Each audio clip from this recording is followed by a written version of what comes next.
বাইরে বাইরে আমি বুঝে গেছি এরপরে আমার গাল খাওয়ার দিন শুরু, কারণ আমি এই পা দিয়ে ভিডিও যখন বানাবো তখনই আমার ভিডিওতে বেশি বেশি গাল খাবো। তো যাই হোক, সেদিনকে আমি আবারও যাচ্ছিলাম বেতাই টু কোন্নগর। এবার অনেকে বলবে কেন রে ভাই, তোদের ওই জায়গায় কি ট্রেন চলে? না ভাই, চলে না, আমাকে ওদিক দিয়ে বাস চলে। আর বাসের ভিডিও আমি নিই না কেন, দুটো কারণে। এক হচ্ছে আমি ইংলিশটা ভুলে গেছি, বাংলায় করছি, আমার বমি হয়। আর দুই হচ্ছে বাসে ওঠা মানে অনিশ্চিত ভবিষ্যৎ, যদি বাংলা না হয় তাহলে তোমরা বুঝে নেবে, ওইটাই আমি করতে চাইছি। তো যাই হোক, হ্যাঁ, এবার ড্রাইভারকে দোষ না ভাই, জানি না, কপালের দোষ থাকলেই তবে মৃত্যু আসে, আর তার আগে আসে না। তো সেদিন আমি ট্রেনে যাচ্ছিলাম, কিন্তু আমি জানি না কেন সেদিনকে ট্রেনটা অনেক বেশি ফাঁকা ছিল। কি কারণে ছিল সেটা আমি জানি না ভাই, কি কারণে, বাস আমি এরকম পা দোলাতে দোলাতেই গেছি।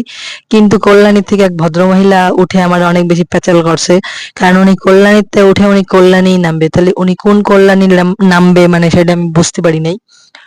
তো যাই হোক, তারপরে ট্রেনের মধ্যে হঠাৎ এই ক্লিপ কাকু আসলো। তারপরে আমার ক্লিপ পছন্দ হয় নাই, হি হি, টাকা নাই। আর ভাই এই ট্রেনটা সেদিন আমি ব্যারাকপুর দেখছি, এমন আবার আমি দেখতেছি কি, হ্যাঁ, এই যে সেই ট্রেনটাই, কারণ সেম নাম্বার গুলো সেম। আমি সেদিনকে আবার কল্যাণীতে দেখছি। তো মানে আমি কল্যাণীর গল্পটা আগেই কয়ে ফেলছি, তার জন্য সরি। কারণ যাই হোক, ওই রকমই ব্যাপার ছিল। আর ভাই সেদিনকে ধুনে গরম ছিল, আমি জানি না কেন ভাই এত বেশি গরম ছিল। মানে এই দিকটা আসলে আমাদের ওদিকেও গরম আছে, যে নাই তা না, আমাদের ওদিক দিয়েও গরম আছে, প্রচুর গরম। তারপরে ভাই চলে আসলাম আমি ব্যারাকপুর। ব্যারাকপুরে আসে ভাই টোটো, এই অটোতে উঠলেই সবসময় ওরা পেঁচাল করে। আমি জানি না কেন ওরা সবসময় পেঁচাল করে। তো যাই হোক, তারপরে ব্যারাকপুর ঘাটে চলে আসলাম। আর এই দুইজনে তো নিতেই হবে, কারণ আমি এর আগেই ভক্ত, জানি না কেন, কারণ শিবের ভক্ত আমি না। তারপরে আমার দুটো টিকিট কাটতে হলো, কারণ আমার কাছে একটা ঝোলা ছিল, সেই ঝোলার জন্য আমার আবার টিকিট কাটতে হলো। যদিও ঝোলাটা খুব একটা ভারী ছিল না, কিন্তু তবু উনি ঝোলা দিয়েই, হ্যাঁ তোমার টিকিট কাটতে হবে, এই শুনুন আপনার টিকিট কাটতে হবে। তারপর চলে আসলাম আমি ব্যারাকপুর ঘাটেতে, শ্রীরামপুর ঘাটে।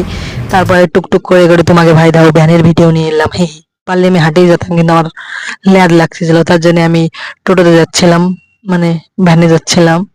তারপরে ভ্যান ভ্যান জেঠু আমার হচ্ছে দিয়ে করতেছিল, শ্রীরামপুর মার্কেটের মধ্যে দিয়ে নিয়ে যাচ্ছিল, আমার মনটা খারাপ হয়ে যাচ্ছিল, কত জুতো ছিল আমি কিনতে পারলাম না, কত জামা কাপড়ের প্রতি আমার অত লোভ নাই, কিন্তু ওই প্যান্ট গুলো আর ওই কুর্তি গুলোর প্রতি একটু লোভ হয়েছিল, পরে দেখলাম ওইগুলো আমার গায়ে হবে না, লোকের জন্য আমি কিনতে চাই না।